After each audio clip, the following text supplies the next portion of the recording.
I wrote my book, Surviving Religion 101, a number of years ago. And the occasion for it was my daughter going off to college. And she's now out of college and had a really good college experience. But I wrote it for her, and I wrote it really for any college student, right? It's structured as letters to my daughter, Emma, but it's really for anybody that wants to understand why we believe what we believe. And the reason I wrote it is because I think college is one of those transitional times where people have to wake up and own their faith for themselves. Often they've grown up in a Christian home. They may profess to believe in Christianity, but really the truth is they just kind of have been doing what their parents have told them to do for the last number of years, which isn't a bad thing, by the way. Following your parents is a good idea. But you still have to be ready to deal with the real world out there when you're out of the house. And a lot of people just aren't ready to do that. People grow up in the church, perhaps, but they don't really grow up being biblically literate.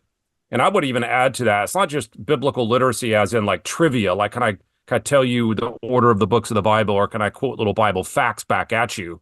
That's not really what we talk about when we talk about biblical literacy. We're talking about understanding the entire Christian system of thought, how to think Christianly, why Christianity makes sense, how it coheres together into an intelligible worldview.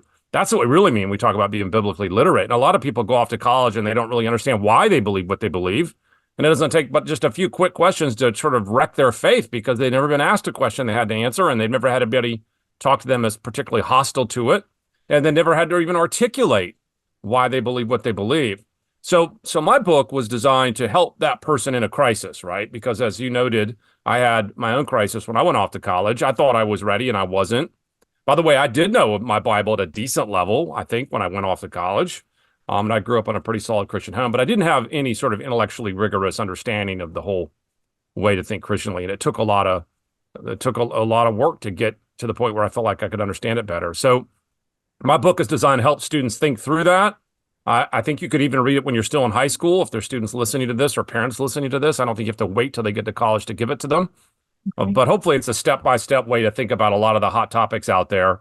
Not designed to address everything, but designed to tackle some of the main things and hopefully give people some assurance that what you believe isn't crazy, right? And that alone can really give new Christians, or young Christians, I should say, some reassurance.